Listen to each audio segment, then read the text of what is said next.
Long Beach keeps a geodesic dome on its waterfront. In January of 2008, it took delivery of 250 tons of Star Trek. 40 tractor trailers unloaded the bridge of the Enterprise, Captain Picard's quarters with a bottle of Chateau Picard waiting on the table, a transporter room you could stand inside, the Guardian of Forever, an 18-foot model of the Enterprise, 60,000 pounds of lighting rig, and 4 motion simulators, in a load-in where the skeleton of Picard's bridge alone took 15 men 5 days to stand up. Star Trek The Tour was booked into 40 cities across the United States and Canada over 5 years, and William Shatner was on the payroll as its official celebrity ambassador. Every one of those trailers had to be repacked within weeks, and then they were forbidden to leave the parking lot for roughly 3 months over an unpaid bill covering security guards, hotel rooms, and food. A building put up for the most famous aviation failure in American history had somehow acquired a second one. What makes it worse is what the attraction became afterward, and how small it had to get before anyone would take it. Martin Bialis grew up in Hanover, moved to the United States to study at the University of Michigan, and made his first money in music, managing global tours for performers including Tina Turner, Liza Minnelli, and Joe Cocker. A favor for a friend pulled him sideways into event promotion for Paramount Pictures, and in September of 1996, he ran the studio's 30th anniversary Star Trek celebration in Huntsville, Alabama, drawing a crowd he later put at around 80,000 people across one hot and humid weekend. That was the proof of concept, and Bialis founded a company called Special Entertainment Events, later shortened to SEE, then spent the following decade licensing other people's mythologies and putting them on wheels. Star Trek World Tour played Dusseldorf, Vienna, and Singapore across 1998 and 99. A revised version, called Star Trek The Adventure, ran from Singapore to London between 2002 and 2003. He also built the official Titanic movie tour, which opened at Wembley Arena in 1999, covered more than 30,000 square feet, and won him a Thea Award, the themed entertainment industry's closest equivalent to an Oscar. Bialis described what his company made as mobile theme parks, and by the middle of the 2000s, he wanted a much bigger one aimed squarely at the American market. Raw material was sitting in storage at Paramount. He said afterward that over the previous 10 years, SEE had secured privileged access to the vaults for the television shows and the films, plucked out selected pieces, and assembled what he considered the world's leading collection of Star Trek sets, ships, props, and costumes. Whether or not that was marketing, it was close to true, because the pieces were real, and nobody else had ever gathered that many of them under one roof. Word of the project first reached fans through an advertisement tucked into the program handed out at the official Star Trek convention in Las Vegas in August of 2007, an event staged at the Las Vegas Hilton, which happened to be the home of Star Trek The Experience, the $70 million permanent attraction that had run there since 1998. A formal press release followed on the 5th of December. Sea Touring Productions and Metropolitan Talent, the concert promotion firm run by John Scher, announced Star Trek The Tour under license from CBS Consumer Products, with a North American debut at the Queen Mary Dome on the 18th of January, and a route covering 40 cities over 5 years. Early reports had also mentioned 10 European venues, though the December announcement dropped them and dealt only in North America. Long Beach was booked through the 17th of February, and 4 more stops were named in the same release: San Francisco, then Minneapolis and St. Paul, then Chicago, then Detroit. Shatner supplied a line about it being an impressive experience for the whole family. Tickets opened to American Express cardholders on the 7th of December and to everyone else on the 15th, at $30 for an adult on a weekday and $35 at the weekend, $16.50 for children 12 and under, and $25 for seniors. 2 upgrades sat above that: a commander package at around $100, valid on Saturdays, and a captain package at around $150, covering a full weekend, each bundling a private guided tour, priority access, and exclusive gifts.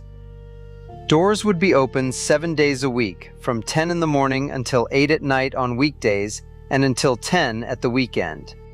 Guests came in through what the program called the Rotunda, a curved hall with that 18-foot model of the Enterprise A hanging at its center, and Starfleet vessels suspended overhead, scored by a video montage of 4 decades of Star Trek, cut against the themes from the shows and films. Past a crystalline monument printing the Star Trek credo in English, Vulcan, and Klingon, a holographic Enterprise hovered in the dark and jumped to warp whenever anyone reached out to touch it. A tribute film to Gene Roddenberry, narrated by his son Rod, played nearby.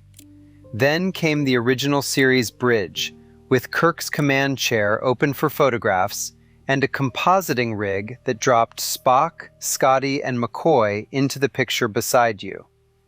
In an area called U-Star Video, you could film yourself into one of 3 classic episodes and carry home the DVD. The Guardian of Forever stood at the entrance to a saucer section corridor lifted from the Enterprise D, still delivering its lines to anyone who approached. Beyond it were Picard's quarters, Beverly Crusher's sick bay, a transporter room where you stepped onto the pad and received a lenticular postcard of yourself dissolving, and an engineering set built around the warp core. Michael and Denise Okuda had assembled a wall-length timeline running from Zephram Cochrane's first warp flight through to Nemesis. A feature film plaza displayed the Romulan Scorpion fighter and the cloak worn by Shinzon, material the program claimed had never been seen on the North American continent before. Costume cases held screen-used uniforms belonging to Kirk, Spock, Uhura, and McCoy, Ricardo Montalban's rags from The Wrath of Khan, Picard's dress whites, and a great deal more. Each case fitted with its own monitor playing the scene the garment appeared in, so visitors could measure the thing on screen against the thing behind the glass. Behind all of that sat a serious amount of machinery. 4 full-motion simulators ran continuously, split between 2 passenger max flight units for people who wanted violence, and 15 passenger Doron vehicles for people who did not, all of them flying a Starfleet shuttle out of the Enterprise D with the Borg in pursuit, and all of them recording your face for a souvenir disc. An encounter theater built in the round staged a lecture on stellar cartography that was interrupted by Klingons hunting Starfleet technology, and the souvenir program cheerfully warned that once you entered, there was no way back into the exhibit, which it justified by explaining that this prevented you from warning the others. Walk-up trivia stations ranked players from cadet to captain, and the program promised that the winners in every city would be named on the website at the end of each run. More than 25 alien races were represented in prosthetics drawn from Michael Westmore's shop. Herman Zimmerman, who had production designed most of modern Star Trek, designed the show itself. Robert Blackman explained the costuming on video. Dan Curry explained the visual effects, and Will Wheaton filmed a 4-minute segment as Wesley Crusher, now Assistant Chief Engineer aboard the USS Titan, with Tim Russ appearing as Tuvok. Audio commentary arrived through a handset triggered by punching in numbers. Merchandising was farmed out to two separate companies.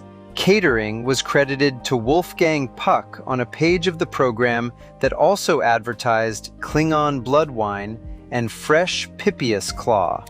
And the celebrity appearances were handled by Creation Entertainment, the same outfit that ran the Las Vegas convention where the tour had been advertised in the first place. 5 years had gone into planning it. Audiovisual equipment alone had cost over $2 million. The whole show ran on its own proprietary computer control system, and the exhibit covered 50,000 square feet, which the press release compared to nearly 2 football fields. Nobody involved ever published a total build cost. Recreating that inventory from scratch now, with inflation and the rise in construction and fabrication costs accounted for, would run to somewhere near $60 million.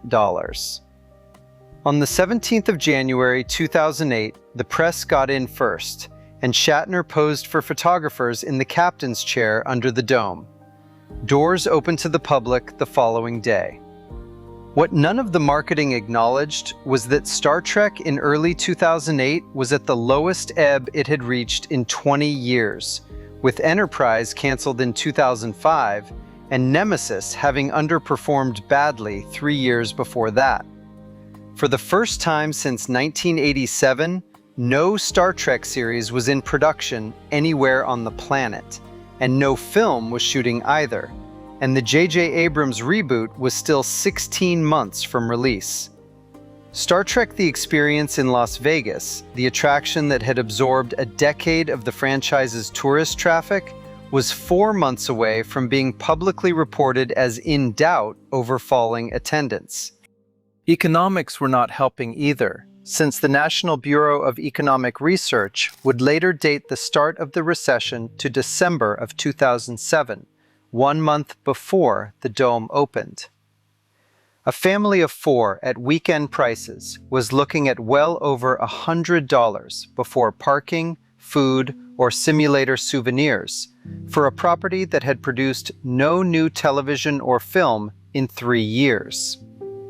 Geography was working against it too, because the Dome sits at the far end of a causeway across the harbor from downtown Long Beach, sharing a building with cruise passengers collecting suitcases, in a city that is not a January destination. Trouble showed up in the schedule before it showed up anywhere else. On the 11th of February, 3 weeks into the run, the tour cut its hours from 7 days a week down to Friday, Saturday, and Sunday. Around the same time, it announced that the engagement had been extended from the 17th of February to the 2nd of March, due to popular demand. Both of those things were released as news. A show selling well does not usually surrender 4 operating days a week, and an extension to the 2nd of March bought 2 extra weekends rather than 2 extra weeks, which is a different proposition entirely when fixed costs include a 50,000 square foot dome, a full crew, security, and a hotel block. Fan posts from the period also describe half-price tickets circulating through discount sellers while the run was still going. Star Trek The Tour closed on the 2nd of March 2008. Because that was a leap year, the arithmetic lands neatly, since the 18th of January through to the 2nd of March is 45 days exactly. And for the last stretch of it, the Dome was dark 4 days out of every 7. San Francisco, Minneapolis, and Chicago never happened. Of the 40 cities on the plan, the number the show reached under its original name was 1. Then the equipment stopped moving. A debt somewhere in the region of $200,000, covering security, lodging, and food, had gone unpaid, and the operators of the Queen Mary responded by holding the exhibition exactly where it stood. Trailers were packed and nothing left the Dome. A source close to the situation explained the strategy to a local paper called the District Weekly, with a candor worth preserving, saying that if they let the tour take the equipment, then they would have nothing to hold over them, before adding that it was not a pleasant situation. Behind that sat a second dispute, and a name that had been printed in the souvenir program all along. Plainfield Asset Management, a hedge fund based in Greenwich, Connecticut, appeared in the credits under the heading Executive Production. Plainfield had put up the capital for the promoter and held a security interest in the exhibit, which is a polite way of saying the enterprise was collateral. Founded in 2005 by Max Holmes, a distressed debt specialist out of Drexel Burnham Lambert and D.E. Shaw, the firm had grown to $5 billion under management. One of its employees told the same paper that Plainfield and SEE had been going back and forth for roughly 2 months. An agreement landed in the middle of May, under which Plainfield acquired the exhibition outright rather than merely holding a claim against it, then paid off what was owed. The Queen Mary's General Counsel confirmed the money had arrived and said the dome would be cleared by the 6th of June. A Connecticut hedge fund now owned the Starship Enterprise. What made the arrangement darkly appropriate is what Plainfield was doing everywhere else that year. In 2008, the firm gated its funds, blocking investors from withdrawing their money as the financial crisis closed in, a move that made international news and left clients locked into illiquid positions for years afterward. Holmes wound the operation down over the following 4 years, and Plainfield substantially completed its liquidation and deregistered by the end of May in 2012. Investigations by the Securities and Exchange Commission and by the Manhattan District Attorney's Office both closed without charges being brought. Within the same 12 months that a Greenwich fund froze $5 billion belonging to pension plans and wealthy individuals, it also took possession of Captain Kirk's chair. Whatever the plan for the collection was, it did not involve running a 50,000 square foot attraction. The show reopened on the 21st of June, 2008 at the San Diego Air and Space Museum under a new producer and a new name. Star Trek: The Exhibition was operated by Premier Exhibitions, the Atlanta company best known for touring Titanic artifacts and the preserved human cadavers of bodies. This version was smaller, more interactive, and missing pieces, because the Enterprise D bridge did not travel to San Diego at all. Splitting it was the solution, and it fixed a problem that had been built into the project from the beginning. 50,000 square feet is arena and convention center scale, which means competing for dates against concerts and trade shows and paying accordingly, while the venues that actually wanted Star Trek were science museums, with halls topping out somewhere around 15,000. Rather than one show too large for most buildings in America, the collection became 2 shows small enough to run simultaneously in different cities, each built around one bridge, and the Enterprise D went into the other half. Phoenix took a version in November of 2008 at the Arizona Science Center. Detroit, one of the 4 cities the tour had promised and failed to reach, finally received one in February of 2009 at the Detroit Science Center. Philadelphia's Franklin Institute opened its half that May at 12,500 square feet, and the Tech Museum in San Jose ran 15,000 square feet that October. 50,000 square feet had become 2 exhibits at roughly a quarter of the original footprint each, and publicity for the Philadelphia half advertised over 200 authentic objects, against the more than 430 the Long Beach show had carried in a single room. Between those 2 bookings, the collection had actually grown, because on the 1st of September 2008, Star Trek: The Experience held a decommissioning ceremony at the Las Vegas Hilton and shut for good, and a number of its display items migrated into the traveling show. 2 of the largest Star Trek attractions on Earth had collapsed within 6 months of one another, and the survivor was the one that had learned to fit inside a science museum. The New York Times sent its museum critic, Edward Rothstein, to review the Philadelphia version in May of 2009, by which point the Enterprise was being assessed as a museum object rather than sold as a theme park. Then it kept going and kept shrinking as it went. Late in 2009, a version set up inside the Hollywood and Highland shopping complex in Los Angeles. Riverside, California took one in 2010 at a small downtown space run by its Metropolitan Museum, as did the Aerospace Museum of California in North Highlands. An international branch launched that July in Valencia, Spain, although the actual studio models stayed in the United States and less detailed replicas stood in for them abroad. In 2011, an Austrian firm, Event Marketing Service, acquired the license from CBS Consumer Products and took over operations beginning in St. Louis, followed by Louisville, and by Film Park Babelsberg in Potsdam. Kennedy Space Center ran it from June to October of 2011, which meant that after everything, the exhibit did finally reach a working spaceport.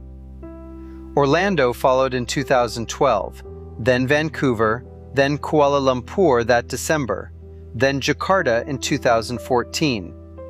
Mall of America hosted it from May of 2014 into the summer of 2015.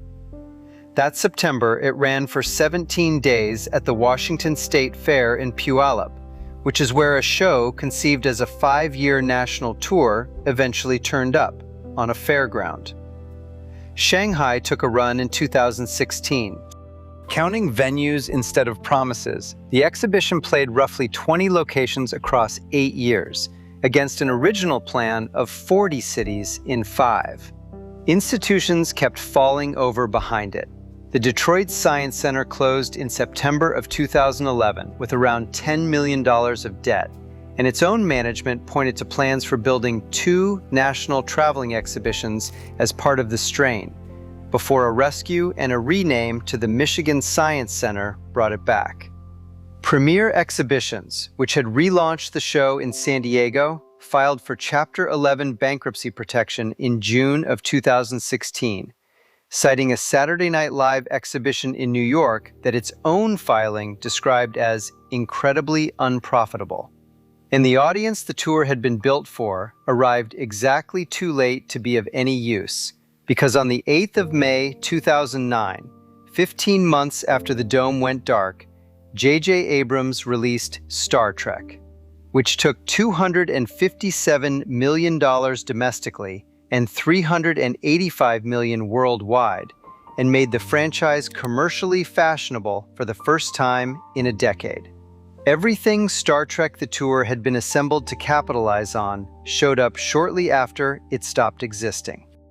To this day, the SEE website lists a 2008 American run traveling to San Francisco, Long Beach, Minneapolis, Chicago, and Detroit, which is the itinerary as it was printed rather than the itinerary as it happened. SEE is still trading, still touring exhibitions, and among the shows currently on the road under its banner, alongside Michelangelo's Sistine Chapel and Hot Wheels, is one called the Museum of Failure. One artifact makes the point better than any of that does. Paramount built several duplicate Enterprise D bridges for touring, one of them constructed in 1997 by Herman Zimmerman and Michael Okuda themselves, and displayed in London and Germany. By the middle of the 2000s, it had been left outdoors in California, where it sat exposed to the weather for more than 5 years, until a fan named Houston Huddleston found it discarded in 2012 and crowdfunded a restoration. No museum wanted the thing, so the group behind the rescue eventually built its own museum around it in Santa Monica. Picard's Bridge spent half a decade rotting in the open air, about an hour's drive from the dome where its twin had been the centerpiece of the largest Star Trek exhibition ever staged. Star Trek The Tour was built at a scale no venue could sustain and shipped to a franchise nobody was watching. And everything downstream of it survived by getting smaller, until the last recognizable pieces were a shopping mall, a fairground, and a set left out in the rain. The Dome is a cruise terminal now, taken over entirely by Carnival in 2016. Passengers collect their luggage under the same roof that once held the Guardian of Forever, and nothing at all marks the spot. Thanks for hanging around all the way to the end of this one. If you're up for another one of my videos, there's one sitting on the screen right now.